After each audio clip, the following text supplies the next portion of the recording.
Welcome to big news. నేను మీ గౌసుద్దీన్ షేక్. ఉన్నదే రాస్తా, చూసిందే చెప్తా. రాహుల్ గాంధీ నాలుక తెచ్చిస్తే 11 లక్షలు. ఇందిరా గాంధీకి పట్టిన గతే రాహుల్ గాంధీకి పడుతుంది. దేశం మొత్తంలో నెంబర్ 1 టెర్రరిస్ట్ ఎవరంటే అది రాహుల్ గాంధీయే. ఇవి నేను చెప్తున్న మాటలు కాదు. కేంద్ర ప్రభుత్వంలో కీలకమైన పదవుల్లో ఉన్నవాళ్ళు, కేంద్రంలో అంటే దేశంలో అధికారం చెలాయిస్తున్న బీజేపీ పార్టీలో కీలక వ్యక్తులు, కేంద్ర మంత్రులు, శాసనసభ్యులు, కీలకమైన నేతలు, వీరంతా రాహుల్ గాంధీపై చేసిన కామెంట్లివి. కేంద్రంలో అధికార పక్షంలో కీలకమైన స్థానంలో ఉన్న ఈ నేతలు రాహుల్ గాంధీ పట్ల తీవ్ర వివాదాస్పద వ్యాఖ్యలు చేశారు. ఒకరు టెర్రరిస్ట్ అంటే ఒకరు నాలుక కోసి తెచ్చిస్తే 11 లక్షలు ఇస్తా అంటారు. మరొకరు ఇందిరా గాంధీకి పట్టిన గతే పడుతుందంటూ రాహుల్ గాంధీని హెచ్చరించారు. అంటే రాహుల్ గాంధీ పట్ల బీజేపీ నేతలు తీవ్ర అభ్యంతరకరమైన వ్యాఖ్యలే చేశారు. ఇప్పుడు ఇవి దేశంలో సంచలనంగా మారాయి, వివాదాస్పదంగా మారాయి. సర్వత్రా ఈ నేతలపై నిరసన వెల్లువ కొనసాగుతోంది.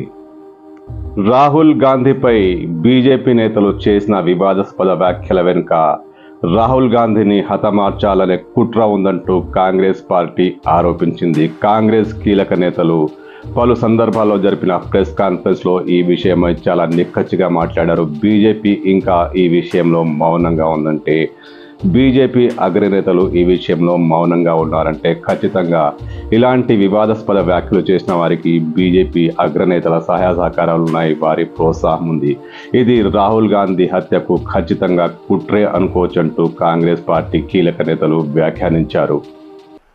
लेकिन इन्होंने होना बोल के राहुल गांधी जी को टारगेट करके, कांग्रेस पार्टी को टारगेट करके ये बात कर रहे हैं. हम चलने नहीं देंगे और इन्हों हमको डराने की कोशिश कर रहे हैं. हम डरेंगे नहीं, झुकेंगे नहीं, उनका मुकाबला करते रहेंगे. इसलिए वो अब राहुल गांधी जी को अटैक करना चालू किए. जिस भाषा का प्रयोग किया, केंद्र सरकार के मंत्री ने राहुल गांधी जी को टेररिस्ट बोला. मैं समझता हूं बीजेपी के शीर्ष नेतृत्व को और भारत सरकार को माफी मांगनी चाहिए. एक संवैधानिक पद पर बैठा व्यक्ति जो इंडिया अलायंस और देश का एक नेता है, नेता प्रतिपक्ष है, देश की आवाम की आवाज है, उसके खिलाफ इस प्रकार के बोल बोले जा रहे हैं. We are witnessing some conspiracy against Rahul Gandhi. BJP నేతల వివాదాస్పద వ్యాఖ్యలపై దేశవ్యాప్తంగా అనేక రాష్ట్రాల్లో నిరసన కొనసాగుతోంది. కాంగ్రెస్ పార్టీ శ్రేణులు ఆందోళనకు దిగాయి. ఆంధ్ర, తెలంగాణ ప్రాంతాల్లోనూ నిరసనలు కొనసాగాయి. తెలంగాణలో గాంధీ భవన్ ఎదుట కాంగ్రెస్ శ్రేణులు పెద్ద ఎత్తున నిరసన కార్యక్రమాలు చేపట్టగా, ఆంధ్రాలో వైఎస్ షర్మిల నేతృత్వంలో నిరసన దీక్ష కొనసాగింది. ప్రతి ఒక్కరూ ఇది బీజేపీ కుట్ర, బీజేపీ నేతలు రాహుల్ గాంధీని హతమార్చేందుకు చేస్తున్న ప్రయత్నాలేనంటూ నిరసన వ్యక్తం చేశారు. తెలంగాణలో అనేక చోట్ల మోదీ ఇతర బీజేపీ నేతల దిష్టి బొమ్మలు కూడా దగ్ధం చేశారు.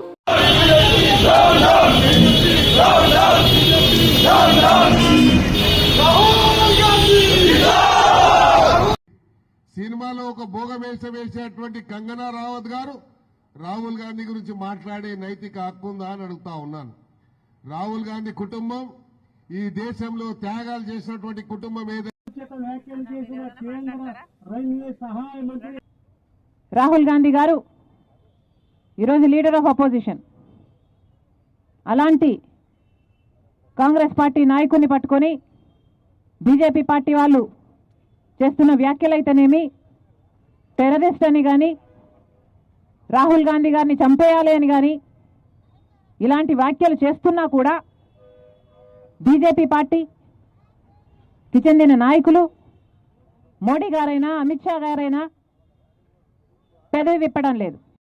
రాహుల్ గాంధీపై బీజేపీ నేతలు చేసిన వివాదాస్పద వ్యాఖ్యలు నిజానికి ఖండించదగ్గవే, అభ్యంతరం వ్యక్తం చేయాల్సినవే.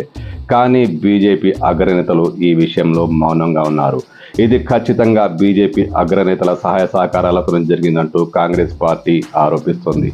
రాజకీయంగా ఇలాంటి విభేదాలున్న విమర్శలు ప్రతి విమర్శలు చేసుకోవచ్చు. నో డౌట్ రాజకీయాల్లో విమర్శలు కొనసాగుతూ ఉంటాయి. కానీ ఒక వ్యక్తిని హతమారుస్తామంటూ బీజేపీ నేతలు చేసిన కామెంట్ల పట్ల బీజేపీ అధిష్టానం మౌనంగానే ఉంది. ఇది ఖచ్చితంగా బీజేపీ అధిష్టానం సహాయ సహకారాలతోనే కొనసాగుతోందంటూ కాంగ్రెస్ పార్టీ ఆరోపిస్తోంది.